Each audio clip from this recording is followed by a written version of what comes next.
por cortesía a los que hayáis llevado a la hora, vamos a empezar a tiempo, ¿vale? Bueno, yo soy Pablo Almunia, para los que no me conocéis. Esto no es una charla, o sí, porque lo que vamos a hacer es charlar, ¿vale? Lo que vamos a hacer es hablar. Solo hay 3 diapositivas para abrir boca, ¿vale? La idea es hablar abiertamente, los hemos llamado mesa abierta en vez de mesa redonda, o mesa cuadrada, o mesa de ponentes. La idea es que charlemos un rato, ¿no? Por eso estamos ya con las cervezas, las palomitas, ¿sí? Y hablemos de qué, pues un poco de dónde pensamos que hacia dónde va JavaScript, ¿no? JavaScript verdaderamente es un lenguaje de programación extremadamente flexible, con distintos sabores, distintos modelos dentro de su modelo, ¿no? A unos nos gustan más unas cosas, a otros nos gustan más otras, unas son más antiguas, otras son más modernas. Lo cierto es que es bastante ambiguo, ¿no? Entonces, en ese elemento, ¿no?, bipolar que a veces tiene, pues ¿qué pensamos cada uno? Simplemente, ¿eh? Así que vamos a pasarnos mucho el micro. Solo por un tema de orden, el único que va a poder hablar más de 3 minutos soy yo, y ahora, después ya no voy a poder hablar más de 3 minutos, ¿no? Y Alex, que es el señor del cronómetro y del micro, ¿vale? Vamos levantando la mano, decimos lo que queramos, es decir, ¿vale? Y vamos saltando unos a otros, pues por una charla lo más abierta posible, ¿vale? Solo para introducirnos, bueno, no sé si se ve porque el pantallón es enorme, seguramente sí. Esta es la evolución de JavaScript desde sus inicios, ¿no? JavaScript... Algo se ha caído.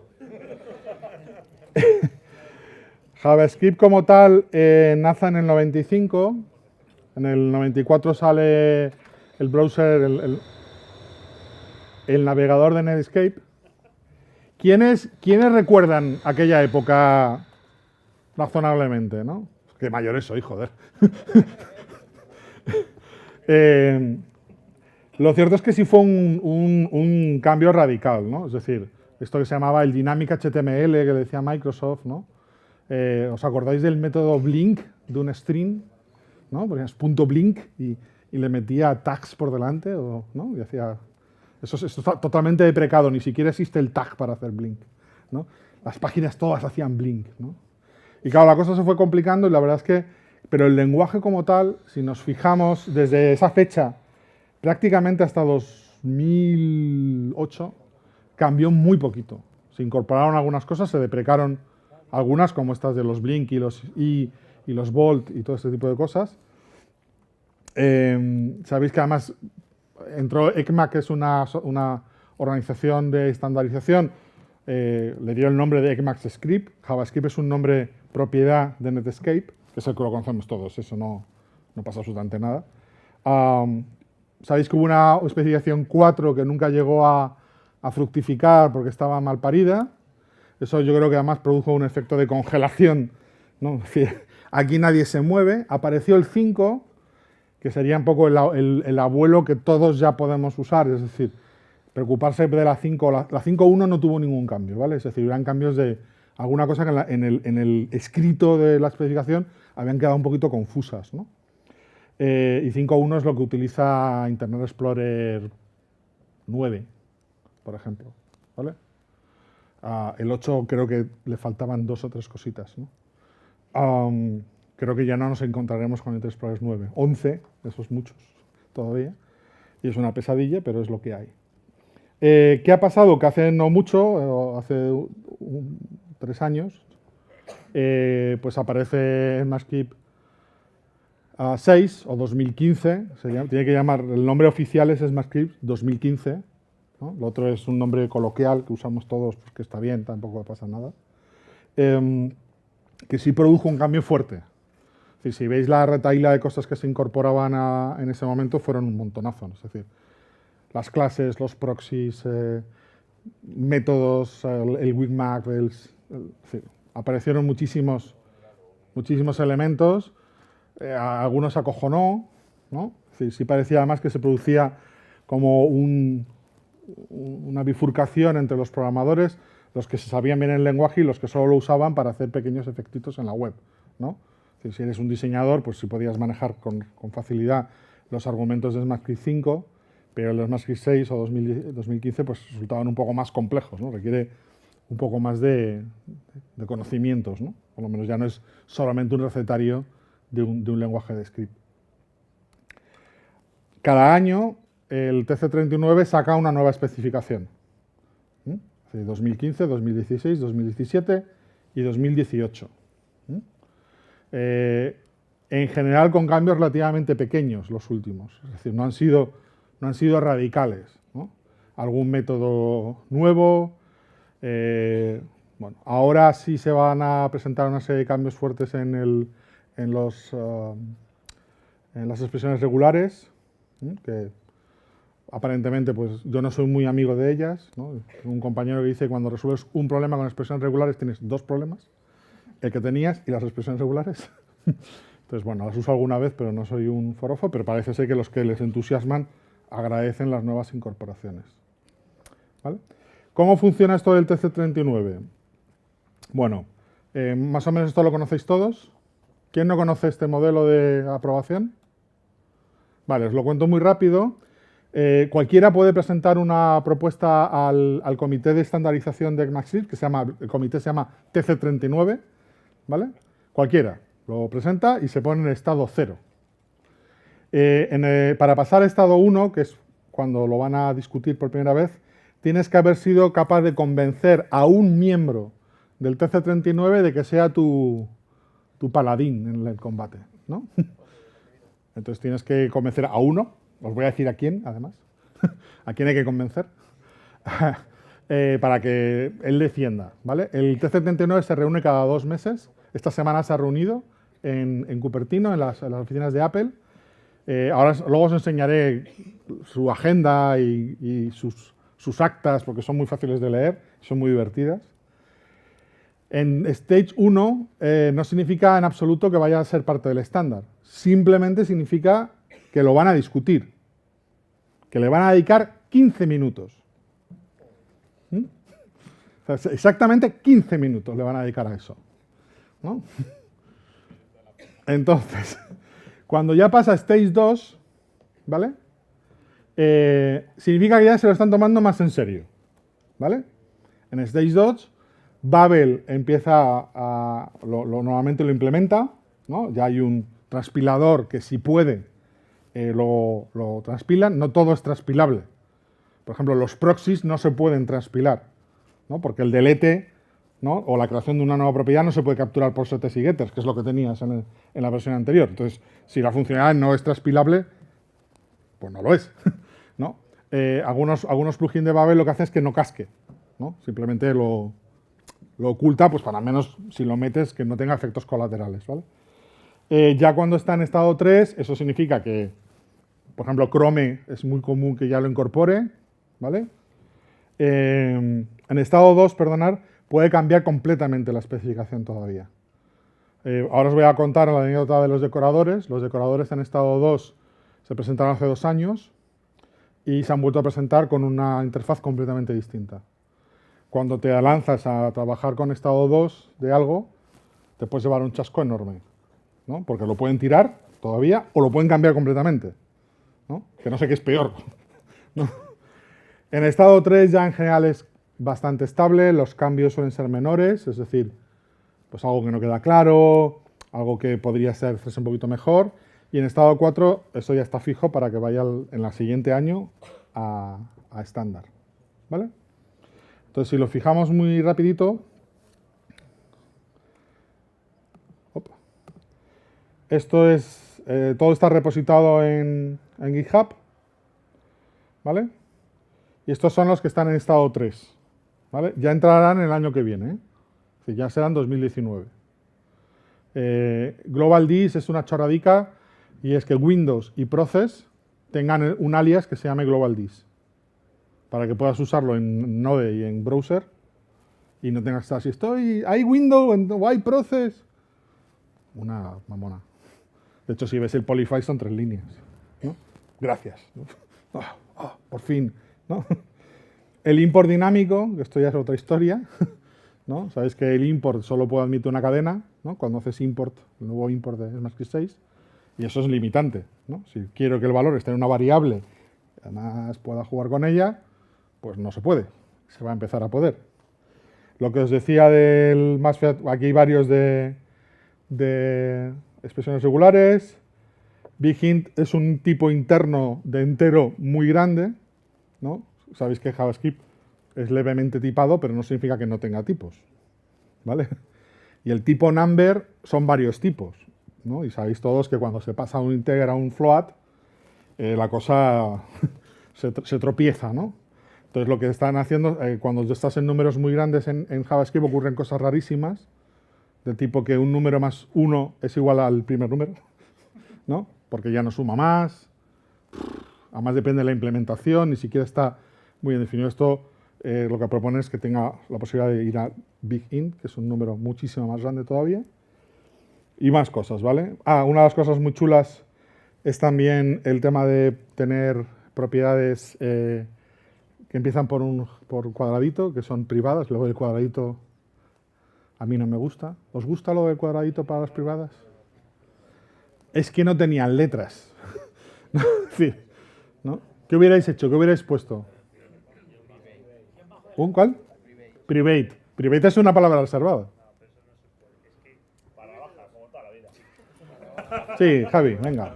Vamos aquí un primer... A ver, es que lo que ocurre es que el lenguaje, como no es fuertemente tipado, no existe declaración del tipo. Entonces, Claro. en los lenguajes donde existe la palabra private es porque existe la experiencia, digamos, de declarar una variable y ponerle un decorador de ámbito, por ejemplo, private, público, protected. Bueno, en los lenguajes donde no ocurre esto, como JavaScript, cada vez que haces referencia a la variable tienes que colocar algo. Entonces, Bueno. claro, la palabra private parece un poco larga y cada vez que la tengas que poner, por ejemplo, this.privatex, ¿no? Pues lo que sí ocurre es que sí existe el static. El static sí, pero claro, es muy fácil porque solo tienes que decir constructor punto para dejar claro que te refieres al estático. Eso es, del constructor, ¿no? Y por ahí querían comentar algo ahí arriba. Allí. Va a ser difícil, pero...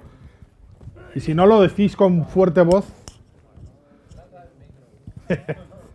Yo entiendo que haya que poner algo, pero yo creo que todos, mal que bien, alguna vez hemos utilizado la sintaxis de poner el guión bajo delante de la palabra para definir nuestros privados. Entonces, que ahora de repente nos pongan la almohadilla, Ya. pues... El problema del privado es que si lo hacen todos mis programas van a cascar.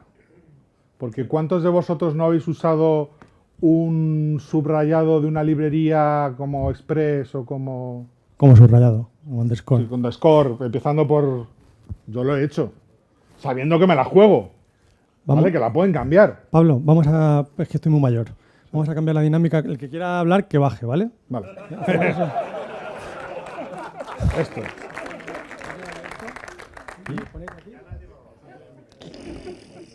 ¿Vale? Es decir, a ver, muy bonito no queda. A ver si lo encuentro por aquí. Aquí, esto del cuadradico, ¿no? ¿Lo veis? Se ve, ¿no? El value, por ejemplo, el set cuadradito value, ¿no? Almohadilla, hash, como lo quieras llamar, ¿no? Pues ya se ha quedado así, ¿eh? Por ahí, venga, baja. A voz, venga, tírale voz ahí.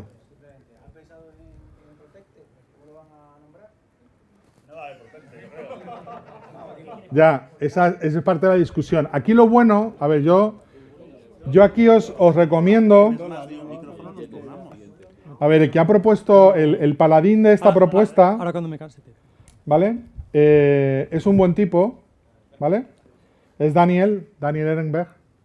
¿Sí? Me carteo continuamente con él. ¿Es de Mozilla ese hombre? No, este señor trabajaba en Google, ahora trabaja en una empresa gallega, ¿vale? Que se llama Igalia, con lo cual no hablo español, pero trabaja por una empresa gallega. Y este es uno de los que veréis que más propuestas tiene y acepta bastante razonablemente la crítica, si se la haces razonablemente. Luego veréis alguna cosa que le ha intentado aportar y que el tío, pues, por lo menos la tiene en cuenta, ¿vale? Aquí se le ha echado todo el mundo a la yugular, ¿vale? Con lo del cuadradico, pero parece difícil cambiarlo, ¿no? Podéis intentarlo, pero parece universal y aún así, pues, no encuentran solución. Esta es una de las más gordas, probablemente de las que vienen de frente, ¿no? También vamos a poder meter campos, es decir, propiedades directamente. Es decir, hasta ahora tú no podías hacer esto. Es decir, tú podías hacer un get o un set, pero no podías poner propiedad igual, ¿no?, en el cuerpo de una clase, ¿vale? Y se va a poder hacer. Tampoco parece que cambie el universo, pero parecía raro que no se pudiera hacer. Esa ya está, ¿no? Eso estará, es de 3, de nivel 3. Está aprobada ya y... Está ya en casi en vías de aprobación. De hecho, Chrome lo soporta en la versión 73, creo que es la próxima. Estamos en 71, 72, ¿vale?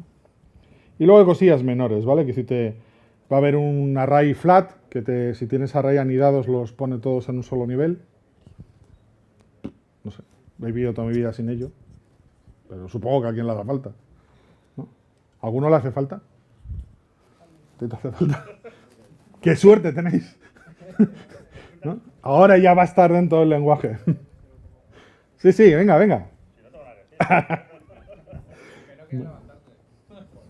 Luego están los trim start y trim end. Esta es muy graciosa porque todo el mundo me dice, pero eso no estaba ya. Pues no.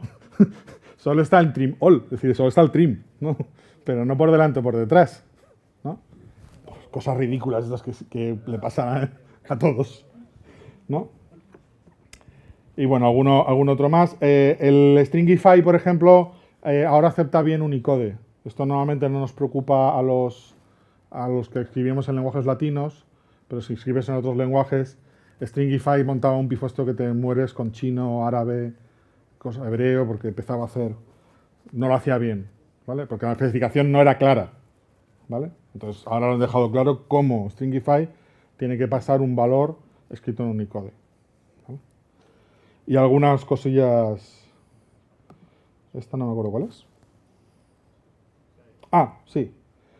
¿Cuántos habéis usado esto en la primera línea de un programa Node? Pues eso no es JavaScript. Ya, pues ahora lo va a ser. Porque esto va a ser un comentario. Esto se convierte en comentario. Por ahí. Sí.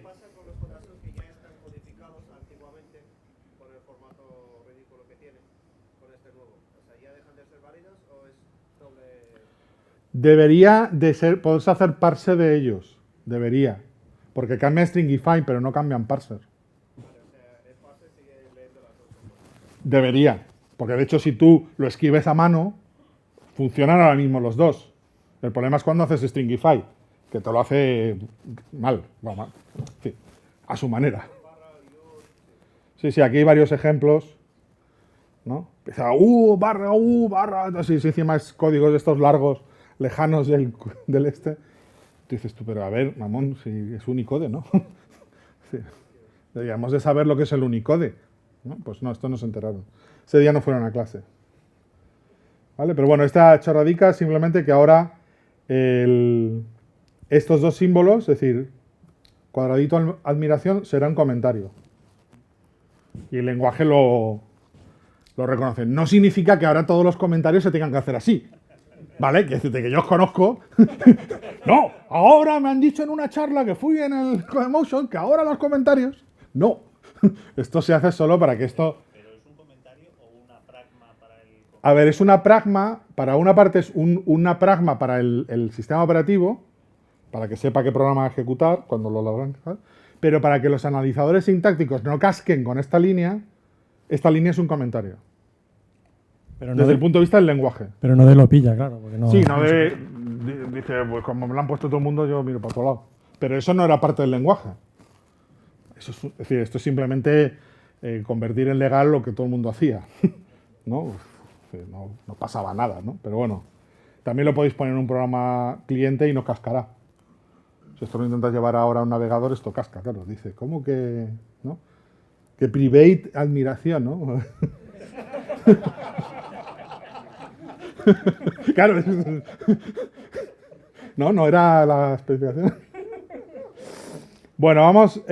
Ahora entramos ya en la zona del mundo más confuso, el Stage 2, ¿vale? insisto, es decir, Stage 3 ya se lo puede uno leer. No, yo no promuevo que lo uséis, ¿vale? Primero. Pero bueno, como los navegadores y los motores lo empiezan a implementar, pues hombre, te va a llegar relativamente pronto. El Stage 2 puede cambiar y ha habido varios cambios gordos y algunas caídas hacia atrás. Y claro, la gente empieza a tirarse de los pelos, pero qué vergüenza. Pero, a ver, ¿no te has leído el prospecto? ¿No? Esto con mucho cuidado.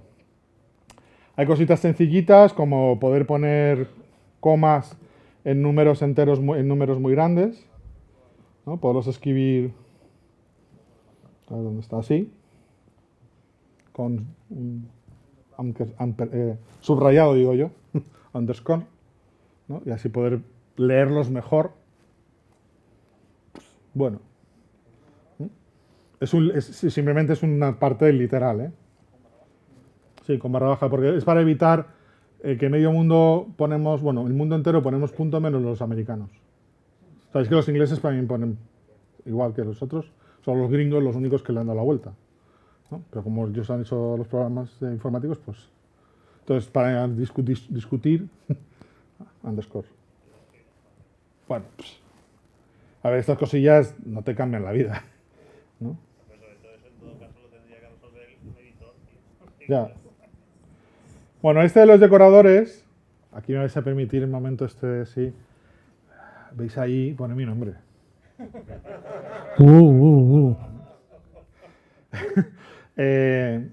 Este de los decoradores, bueno, solo he hecho una chorrada de tabla, que es esto, ¿no? Tampoco vamos a exagerar. Eso ha cambiado completamente la sintaxis. Luego hablaremos de TypeScript. La versión TypeScript va a tener que zumbarse sus decoradores y poner estos. Sí. Y lo han... Si habéis leído el prospecto de TypeScript, dice los decoradores son experimentales. O sea que no los leéis, ¿no? y entonces os vais a cagar los que habéis hecho decoradores porque cambia completamente. La versión anterior, tú lo que recibías en la función decoradora era la clase el propio objeto y ahora recibes un descriptor. No. No. En este caso no. Yo lo único que he intentado es que el descriptor es complicadísimo y yo no me aclaraba. Entonces, pues me hice una tablita para ver si me enteraba de cómo puñetas funciona el descriptor. Y de hecho aquí tengo una issue abierta con el amigo. A ver si la encuentro rápido. Esta. Porque encima usa los mismos nombres para varias cosas, ¿no? Mi inglés no es muy bueno, más bien macarrónico, pero lo de homonyms lo busqué en el diccionario, ¿no? Entonces le digo, oye, mira, es que usas esto aquí y aquí. No sé, resulta un poquito confuso. Descriptor lo usas aquí y aquí. Entonces yo ya no sé a qué descriptor hablas. El valor está en el descriptor value, pero también está en el initializer. Entonces no sé, en unos casos está en un sitio, en otros casos está en otro. ¿Vale? Bueno, es muy receptivo, ¿eh? La verdad es que el hombre se lo escucha, lo contraopina cuando es necesario. ¿Qué te dijo? ¿La ha cagado? Sí, no. Él reconoce que programar con decoradores, es decir, aplicar decoradores es muy fácil, hacer funciones decoradoras no tanto. Y de hecho ha pedido ayuda pública abiertamente, por aquí está, ¿no? A ver. Aquí, cómo convertir más amigable a los desarrolladores la construcción de decoradores. Él mismo dice, oye, sugeridme cómo sería la mejor manera de... Aquí cualquiera que tengáis una cuenta en GitHub podéis contestarle, ¿eh? Y voy a trolear un poco. Y esto, aquí hay varios javeros, seguro que... ¿Cuántos programáis en Java de aquí? ¿Alguna vez en vuestra vida? Sin vergüenza. Y esto a mí me parece que en Java no ha sido muy positivo porque los programas de Java son un poco infernales que usan esto. Sí, sobre todo que se abusa mucho de ello, ¿no? Bueno, se puede abusar. A ver, ¿qué opináis? Mira lo que hace Angular. Me tengo que levantar. Que se anime alguien. Venga, venga.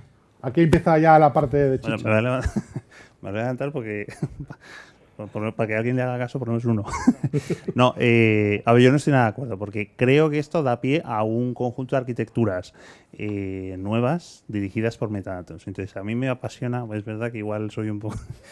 vengo de la vieja escuela, pero a mí me parece súper interesante que tú puedas decorar métodos, propiedades, campos de una clase o tal, y que eso le pueda dar un comportamiento distinto, incluso que el comportamiento pueda cambiar dinámicamente. Creo que da una flexibilidad brutal y además aligera mucho el código, porque a través de una única línea, de una única anotación, pues consigues que el sistema haga muchas cosas en tiempo de ejecución. A ver, más opiniones.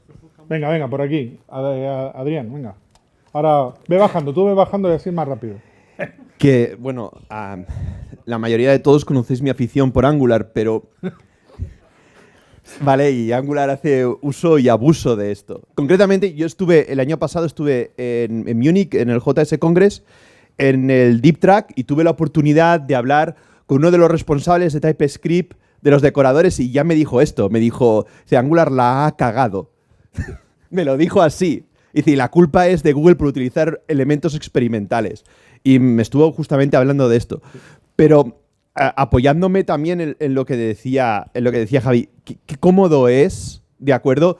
Tú tengas una clase en Emacs Script 6 y le pongas @componente y de pronto eso sea un componente. Y ya no me voy a ir a Angular, porque por ejemplo ahora por mi nuevo trabajo estoy haciendo con Node.js una capa de orquestación de datos con loopback. Y me ahorro el tener que llamar al request, ¿vale? Poniendo una @get o una @post encima de mis funciones controladoras. Y poniendo un @datasource, inyecto la lógica del datasource para la conexión con los diferentes datasource y aplico sus diferentes lógicas. Efectivamente.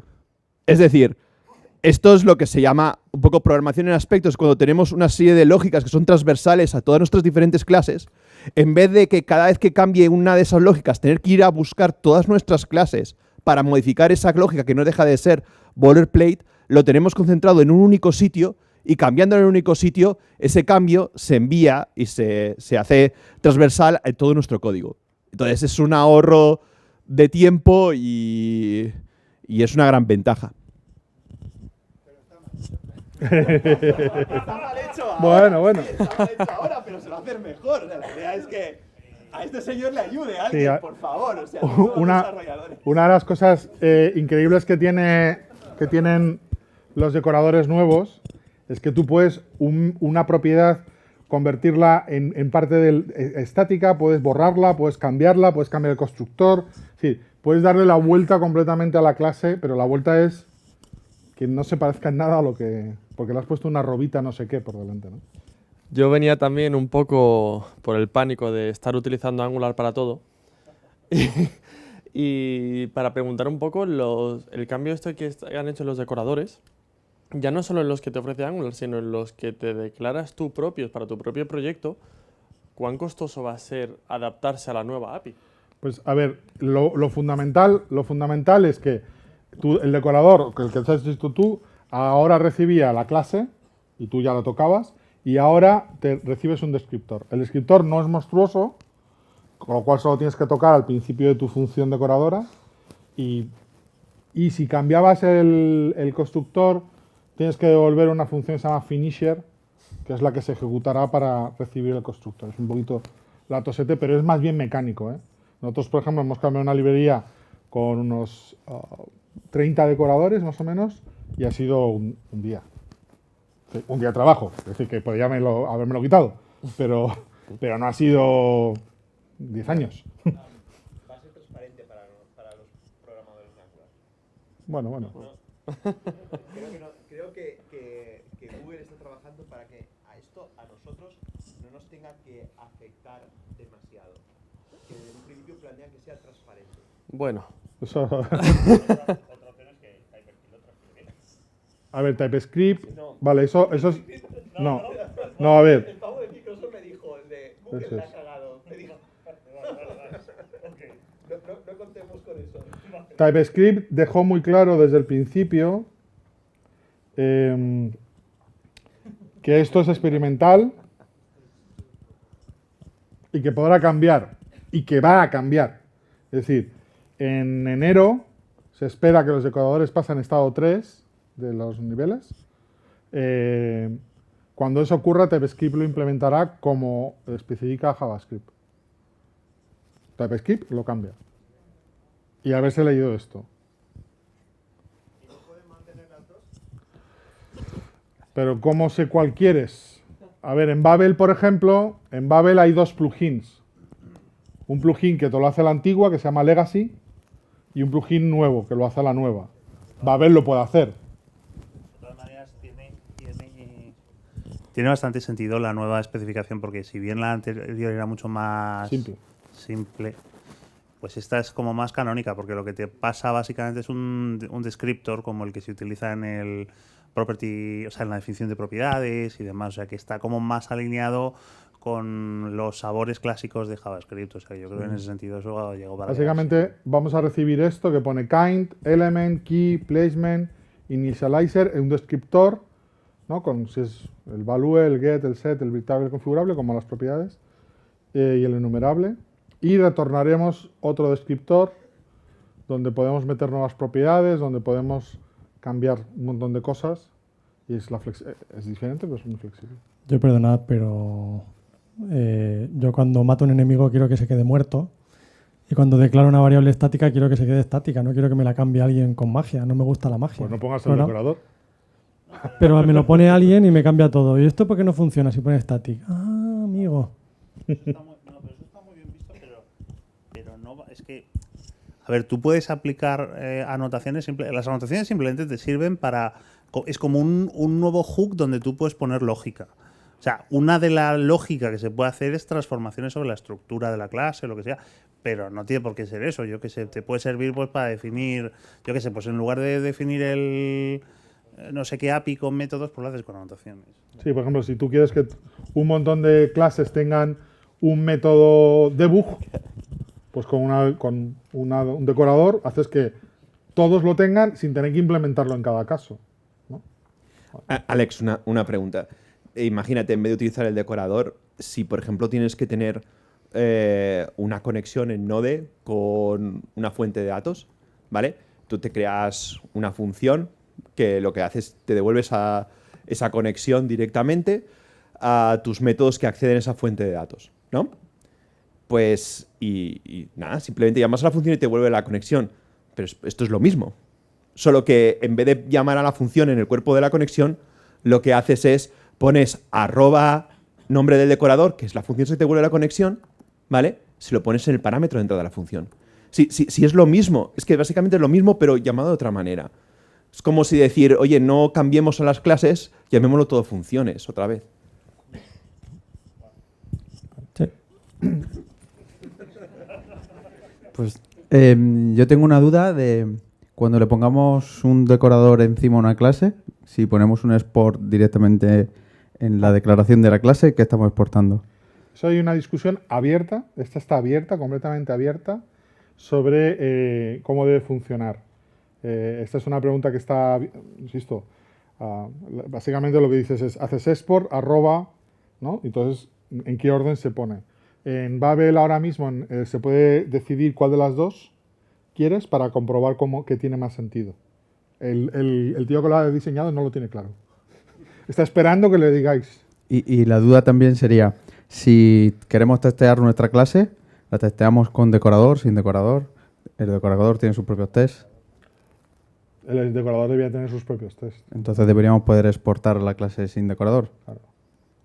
Entonces, de hecho, digamos, es una de las grandes preguntas, ¿vale? Aquí está cómo funcionar con las distintas situaciones y si lo pone por delante, lo pone por detrás, qué significa, ¿no? Por ejemplo, en este caso, aquí está el decorador y aquí está el export. ¿Esto qué hace? ¿Exporta y luego decora después de haber exportado? ¿O decora y exporta lo decorado? ¿No? que exporta Ya, lo pero decorado, hay una ¿no? discusión abierta. ¿eh? Quiero decir que a mí me parece evidente que lo correcto, ya lo has perdido, que Sí, lo sí, correcto era eso último que has puesto. Es decir, tú estás exportando un artefacto que decoras como estático. Porque lo contrario, poner el static por delante significa que estás Claro, pero- haciendo static un export. Vale, ¿no? pero esta es una, pero esta es otra.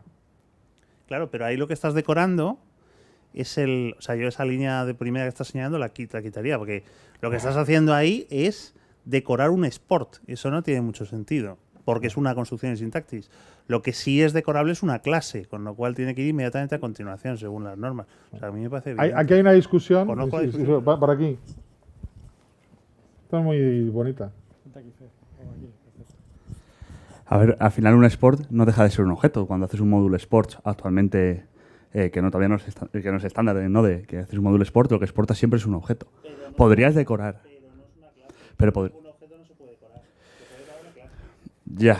Podrías decorar si fuese un export de una variable, es decir, una propiedad del objeto. Es una propiedad que tú puedes decorar la propiedad del objeto. O sea, el export default. Pero claro, tú tienes un export default, el export default no deja de ser un punto default dentro de un objeto que tiene un punto default. Y ese punto default lo podría decorar. Entonces podría ser una decoración sobre la clase decorada. Podría tener sentido.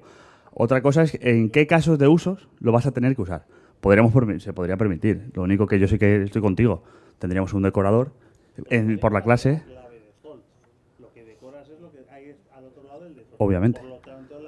¿Lo oís ahí arriba o no? ¿Sí? ¿Más o menos? Vale. Sí, se oye, parece ser. A ver, aquí es donde, por ejemplo, yo os animo a que escribáis. Es decir, porque, claro, aquí pone este señorcito, que no es un... es alguien más importante de lo que parece. Dice, yo prefiero el decorador por encima del export. Lo contrario que dices tú. ¿No?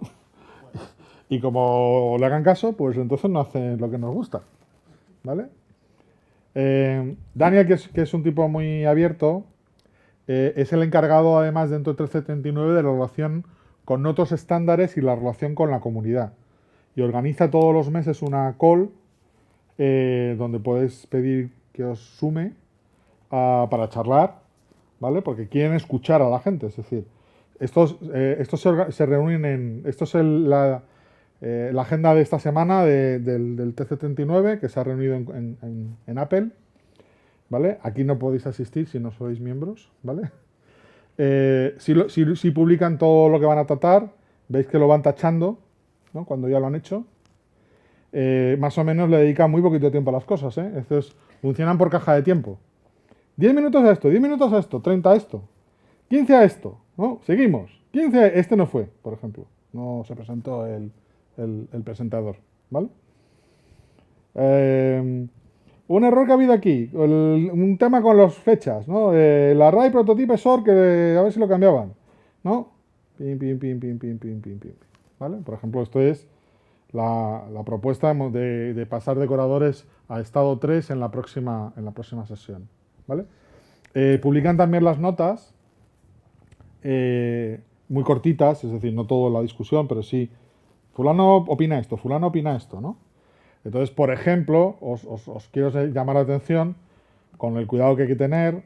Hace unos días oí, por aquí está, observable. En Stage 1 está observable, ¿vale? Esto en mayo del año pasado se dejó claro que no pasaría de Stage 1 nunca, ¿vale? No está rechazado porque si lo reformulan completamente, lo vuelven a mirar. De este ya no han vuelto a hablar, le dedicaron 15 minutos. ¿Vale?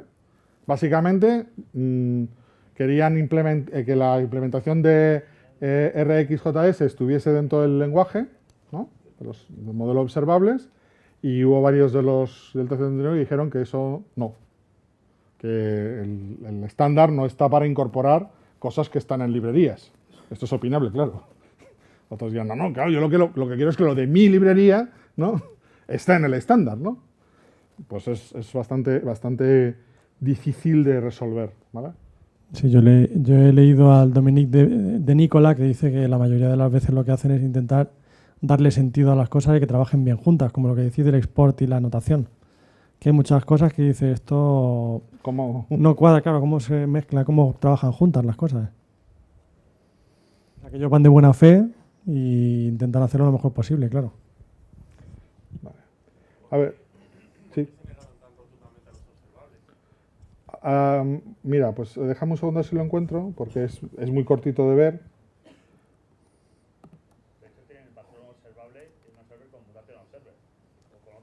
Sí, a ver, eso sí, eso existe. Es decir, bueno, pero la Mutation Observer no es parte del lenguaje, es parte del DOM.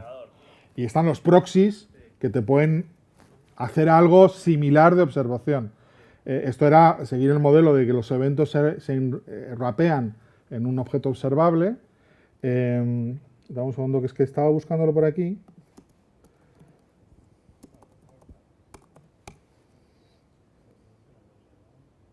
Creo que es este.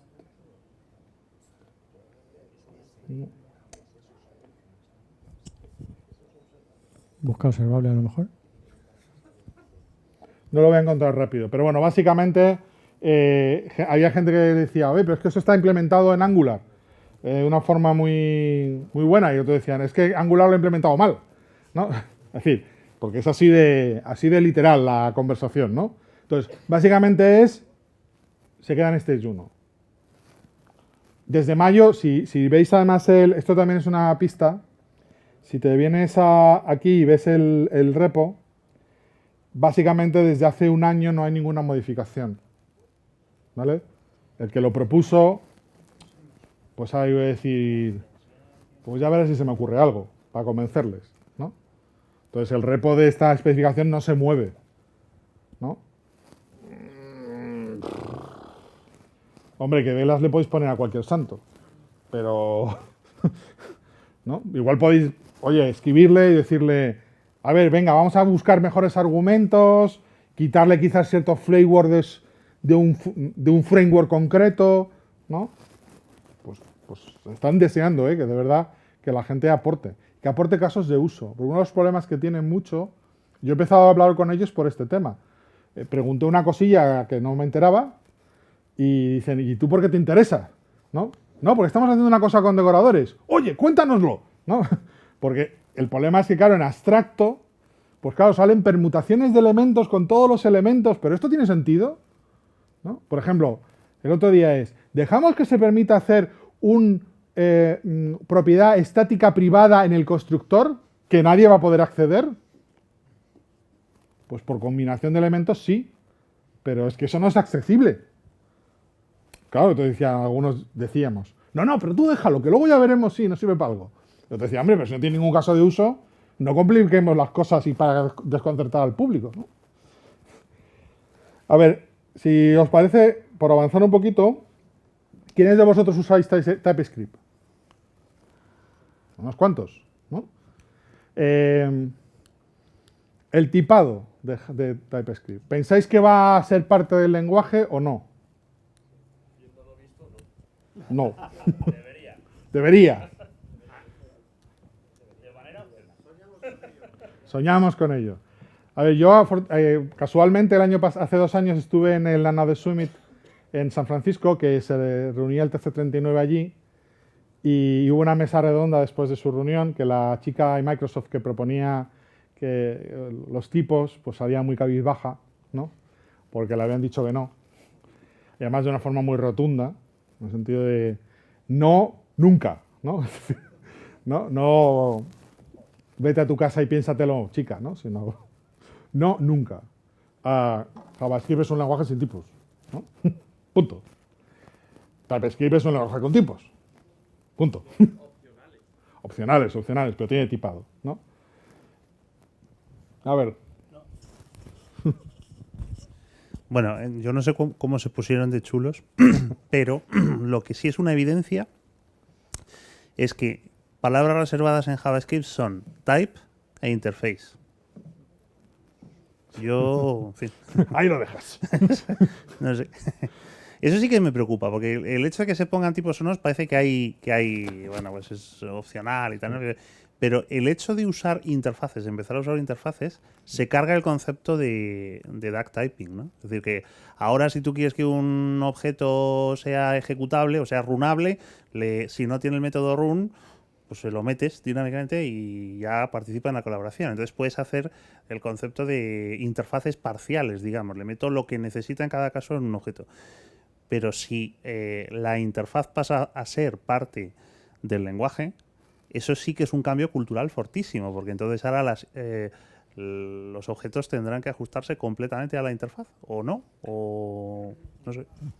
Pero yo creo que eso lo metieron como el private, porque lo copiaron de Java, cuando era JavaScript, y le metieron ahí un montón de palabras reservadas que no planean. Hicieron squatting de palabras reservadas, pero yo creo que no es para usarlas. Creo, ¿eh? Eso es posible también, ¿eh?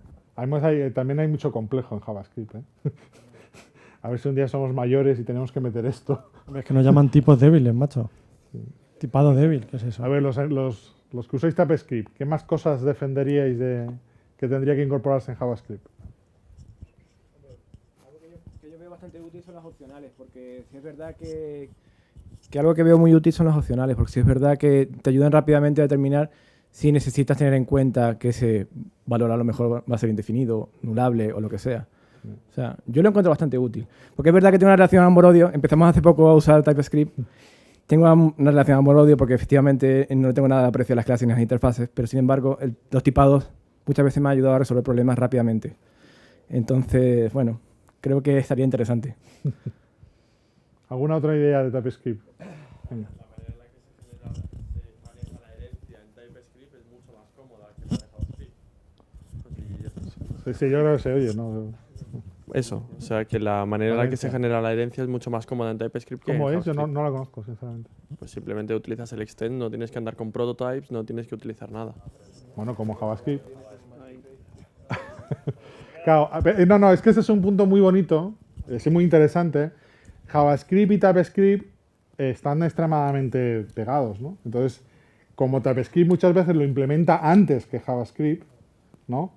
Parece que toma propiedad, ¿no? del tema. En el caso de las clases y su extensión, TypeScript lo tuvo antes que JavaScript. Ahora JavaScript tiene exactamente la misma sintaxis, ¿vale? Por ejemplo. Por eso este dibujo de los huevos es bastante... Claro, el problema es que van cambiando, ¿no? Te lo van moviendo todo el rato, ¿no? Porque excepto el tema de los tipos, ¿no? Y los interfaces, que están dentro de la parte de tipos, todo lo demás, hasta donde yo sé, es igual, hasta donde yo sé, que no soy ningún especialista. Yo, personalmente, viniendo de .NET, la verdad es que en TypeScript he visto bastante bien lo que son las propiedades, el get y el set. Algo que yo personalmente siempre he echado en otros lenguajes como podría ser el Java o el JavaScript, siendo el caso. Y es algo que yo defendería bastante porque facilita muchísimo la vida. Sí, pero... ¿Cómo? Sí, igual. Get y set ya están, no estaban. No estaban en la 5.1, están en la 6. Había una chiquita ahí que... Pasa el micrófono. Sí. Una cosa que a mí me gusta mucho de TypeScript, bueno, yo nací con Java y ahora soy frontend a muerte y fanática de Angular.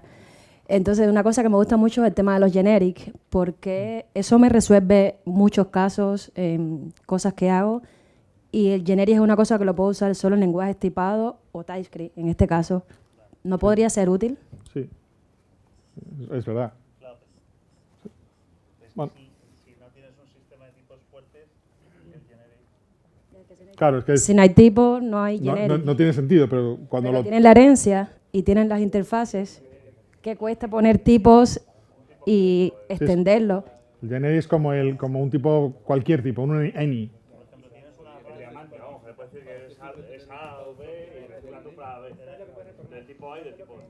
A ver, tú puedes definir esto cuando utilizas TypeScript en Visual Studio Code, es increíble porque puedes decir, vale, yo quiero recibir mi función quiere recibir policías o bomberos, ¿vale? Y evidentemente los policías tienen atributos que no tienen los de los bomberos, ¿no? Entonces pones ahí, tiene servidor público y es policía. Es más fácil.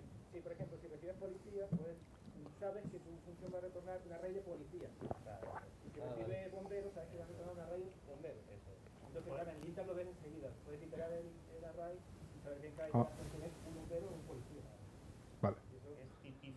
tipo de base de un array, por ejemplo, Vale. para que todos sean del mismo.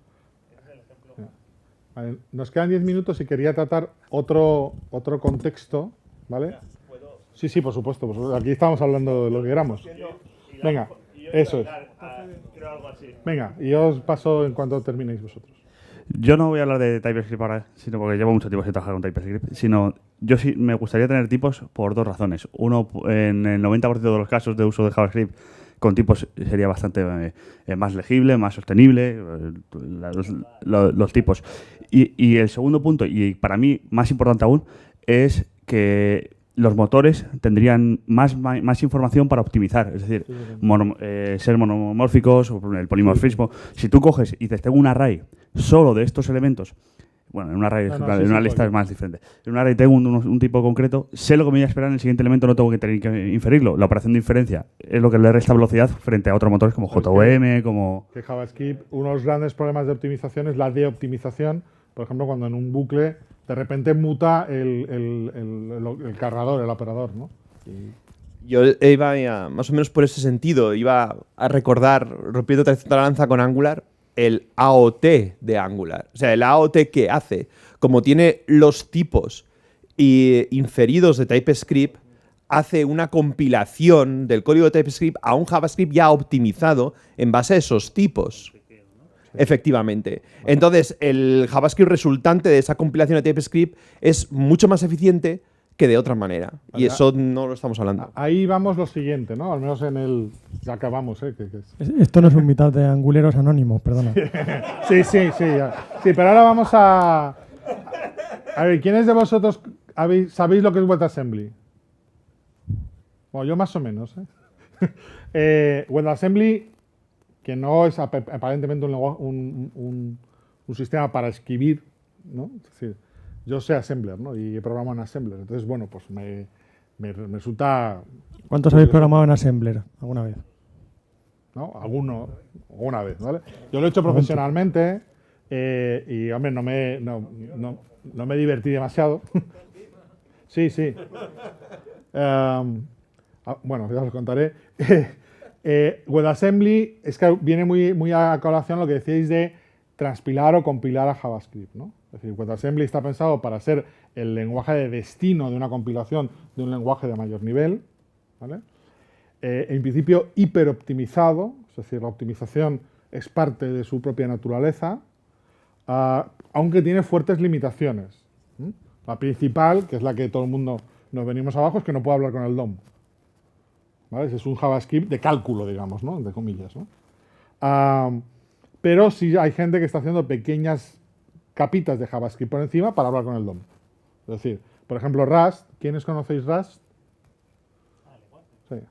Rust, aparentemente, yo no soy ningún especialista, lo que hace es eso, te genera un pequeño JavaScript, te genera un WebAssembly, todo lo grande que tenga que ser, y comunica uno con el otro para poder hacer la aplicación en su conjunto. Toda la parte algorítmica, toda la parte de procesamiento de datos, toda la parte está en WebAssembly. La parte del manejo de DOM, pues el manejo del DOM. Que es lento, que ya sabemos cómo funciona, que es lo que es, no hay magia, ¿no? Claro, es hiper interesante pues para cosas, por ejemplo, de transformación de imágenes, vídeo, manejo de bits, ¿no? Donde la velocidad es pasmosa, ¿no? Entonces, claro, hay gente que está diciendo que WebAssembly es la muerte del JavaScript como lenguaje de destino de las compilaciones, ¿no? No igual como lenguaje de escritura, pero claro, ahora que la gente confluye en escribir JavaScript, ¿no? Podría confluir en escribir WebAssembly. ¿Cómo lo veis? Lo que pasa es que abre la puerta a un montón de programadores, Kotlin y compañía, que no quieren nunca tocar JavaScript y tienen la oportunidad de entregar código al browser. Claro. Que de hecho es que se ha popularizado tanto nuestro lenguaje gracias a eso. Entonces, claro, le das la oportunidad a un Java Enterprise con esto que estoy haciendo puedo terminar en el browser, fenomenal, ya no tengo que tocar JavaScript. Entonces, por ahí van los tiros. De todas formas, una cosa más. Respecto a tocar directamente el DOM, por ejemplo, nosotros tenemos una aplicación que hace uso de webworkers. Sí, igual. Porque justo tenemos una pieza, ¿vale? Que tiene que hacer una serie de llamadas asíncronas y luego con toda la información que recopila, hacen un montón de maps y de reduce a saco. lo ponemos en un web worker y cuando tenemos el resultado, que es muy poquito, al final el resultado es muy poquito, sí, sí. lo pintamos del lado del DOM sin ningún problema. Eso lo digo porque Sí, no, yo no sí veo siempre es que necesario. yo sí veo totalmente la lógica de negocio en un WebAssembly y poder compartir incluso lógica de negocio entre piezas que incluso están dentro de microservicios del lado de Java, Kotlin o lo que sea. Sí, sí. ¿Y cómo? No, ahora, No, ahora, puede ahora ser. mismo no. Pero sí puedes ejecutar lo que harías en una lambda, por ejemplo. Claro. Pues ¿por qué no lo puedes meter en un...? Sí. Sí, Sí, lo es que un pasa es que fichero ahora es SM. gigantesco porque tienes que meter un montón de dependencias dentro del propio entregable. Entonces es un problema. Y bueno, no sé, no tenían garbage collector, que ese era otro problema grande que había. En la versión 70 del motor de Chrome le han pegado una mejora brutal a WebAssembly. Es decir, las gráficas estas que te saca Chrome, la gente hubiera hecho que parece que... Pero ¿qué estás deduciéndote de lo actual o poniendo a parir lo anterior? ¿No? Porque no sabes muy bien, ¿no? Pues las velocidades las han quintuplicado. Es decir, es brutal, ¿no? ¿Había por ahí algún comentario? ¿WebAssembly alguno le motiva? A ti te motiva. A ellos motiva más. El coste de llamar a WebAssembly era muy grande, que yo lo probé para una cosa. El intercambiar continuamente de contexto pues no es barato. Sí, no es para una llamadita corta, es para un cálculo Sí, largo. para calcular la letra del CIF, pues igual no merecía la pena, ¿no? No. Y tenemos un problema también. Para cambiar de WebAssembly a JavaScript solo hay un canal de datos, que es un shared buffer array que solo comparte enteros. O sea, un array de bits. Tienes un problema. Tienes un problema ahí de que te tienes que hacer el wrapper para comentar. Tal. Y el Rust, por ejemplo, sí que te lo autogenera y te hace y te lo hace más o menos eficiente y más o menos bonito. Volviendo al tema de los workers. Que claro, a lo mejor no te compensa tener lógica en el worker porque luego cada vez que tienes que serializar y deserializar ese mensaje, gastas más recursos en serializar y deserializar que lo que realmente hiciste en el worker. Entonces, tienes que saber. Obviamente no toda herramienta es para todo problema. Eso está claro. ¿Hay algún comentario que no hayamos hecho y que os moráis de ganas en los 3 minutos que nos quedan? No ha salido y yo venía solo a decir esto. No me gusta.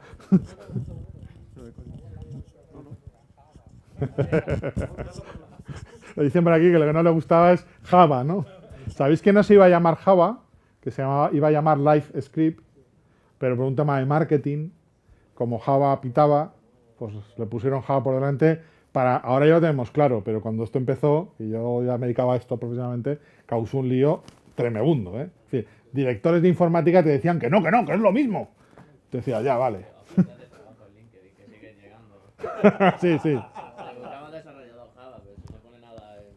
Pero, o gente de recruiters que ponen Java espacio script. No. También. Mal. Muy bien. Muy bien. Pues si os parece, hemos cubierto toda la hora. De todas maneras, estamos ahora ahí si queréis charlar más personalmente. Pues un aplauso a todos vosotros. Muchas gracias por venir.